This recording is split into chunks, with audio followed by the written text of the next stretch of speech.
Hi everyone, আমি হাসান আর আপনারা দেখছেন আমার চ্যানেল। সো আমার চ্যানেলে যদি নতুন হয়ে থাকেন তো অবশ্যই আমার চ্যানেলটাকে সাবস্ক্রাইব করতে ভুলবেন না। আর তার সাথে সাথে আমার যদি ফেসবুক ফলোয়ার পেজে যদি কেউ আপনারা নতুন হয়ে থাকেন তো অবশ্যই আমার ফেসবুক পেজটাকে ফলো করতে একদমই ভুলবেন না। তো যে শাহরুখের আমরা জানি যে 2023-এ শাহরুখের নর্মালি যেটা দেখতে পাচ্ছি যে শাহরুখের 2023 সালটা ছিল একদম সোনায় সোহাগা, এবং শাহরুখ খান ডিজার্ভ করে 2023টাকে, এবং শাহরুখেরই ছিল 2023টা। তো যেটা পাঠান, জওয়ান এবং ডাঙ্কি দিয়ে তিনি শেষ করেছেন 2023টা। তো এখন সবচেয়ে বড় প্রশ্ন হচ্ছে যে তার আপকামিং সিনেমা কি, এরপর আপকামিং সিনেমা কি হতে চলেছে।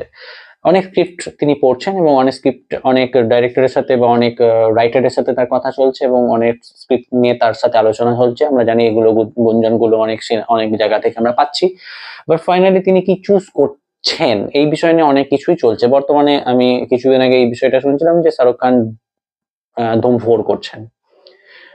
যেহেতু তার যে অ্যাকশন বিগত যে কটা সিনেমা দেখা গেছে সেখান থেকে এটা ইয়াশ রাজ এটাকে নিয়ে অন্তত আলোচনা করছে যে ধুম 4 এর জন্য শাহরুখ খান পাক্কা, এবং তার সাথে লিডিং লেডি হিসাবে ডেফিনেটলি দীপিকা পাডুকোনকে এখানে কনভিন্সিং এর একটা বিষয় চলছে, এবং এটা হয়তো মেবি অর মে নট, এটা মেবি পসিবল হতে পারে।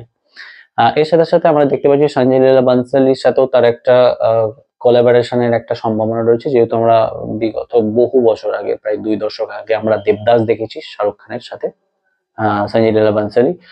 এবং এখানে একটা কথা জানা যাচ্ছে যে শাহরুখ খান হয়তো ওদের সঞ্জয় লীলা বানসালির সাথে এগেন কোলাবোরেশন করতে চাইছেন।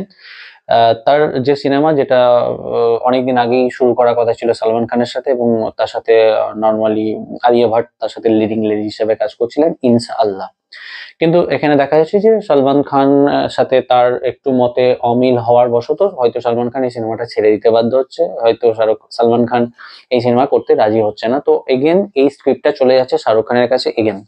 তো শাহরুখ খান এখনো পর্যন্ত এই বিষয়ে কোনো রকম কনফার্মেশন দেয়নি, কিন্তু এর সাথে সাথে আরেকজনের কবলে পড়তে চলেছে, সেটা হচ্ছে আলিয়া ভাট। আলিয়া ভাটও এই সিনেমা থেকে হয়তো বাদ যেতে পারেন, যেহেতু শাহরুখের সাথে এই সিনেমাতে দেখা যেতে পারে দীপিকা পাডুকোনকে।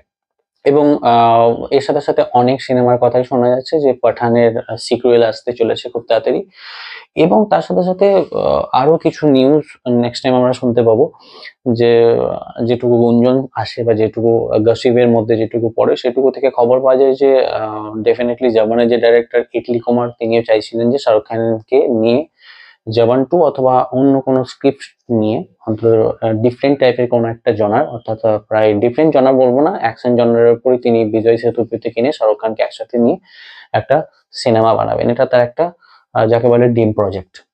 তো এইসব বিষয় গুঞ্জনগুলো চলছে, এবং তার মধ্যে অলরেডি আমাদের একটা বিষয় কনফার্ম হয়ে গেছে।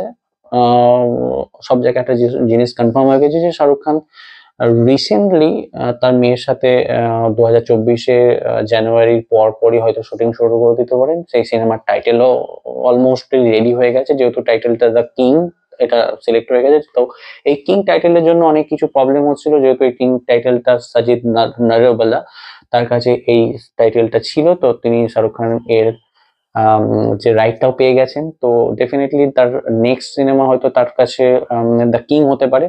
বাট সোহানা খানের সাথে এটা আমি বলতে পারবো না যে লিডিং রোল করছেন শাহরুখ খান, এখানে তার গেস্ট অ্যাপিয়ারেন্স হতে পারে, এবং এটা বলা যাচ্ছে না কেমন টাইপের হবে, এখনো পুরোপুরি ভাবে স্টোরিটা পুরোপুরি ভাবে রিভিল হয়নি। আর এবং এটা ডাইরেক্ট করছেন সুজয় ঘোষ, এবং তার সাথে সিদ্ধার্থ আনন্দ অ্যাকশন যে জনারের ব্যাপারটা তিনি দেখবেন।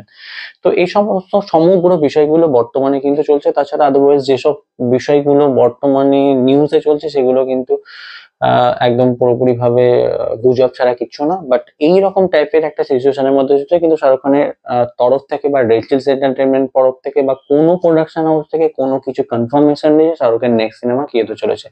তো একটা ভেরি ইম্পর্টেন্ট থিং, এবং আশা করি এই সমস্ত বিষয়গুলোর মধ্যেই আশা করি কিছু একটা ব্যাপার তিনি চুজ করে ফেলবেন, এবং নেক্সট সিনেমার টার্গেট তিনি নিয়ে নেবেন।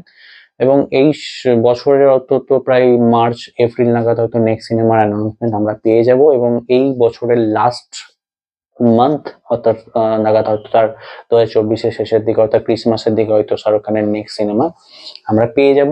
কিন্তু শাহরুখ খান চাইছেন আবার মানে যাকে বলে টাইম পিরিয়ডের সিনেমা, যাকে বলে একদম নর্মালি একটা ইভেন্ট টাইপের সিনেমা আমরা চাইছি শাহরুখ খানের কাছ থেকে, সেটার জন্য অন্তত 2025 পর্যন্ত আমাদের ওয়েট করতেই হতে পারে। তো এটাই ছিল আজকের খবর যে শাহরুখ খানের আপকামিং কি কি সিনেমা আসতে চলেছে। তো এছাড়া কোনো খবর নেই। যদি ডেফিনেটলি যদি অন্য কোনো খবর থাকে অবশ্যই আমি আপনাদেরকে প্রথমেই জানিয়ে দেবো যে শাহরুখ খান নেক্সট প্রজেক্ট কি হতে চলেছে। তো thank you very much for watching my videos.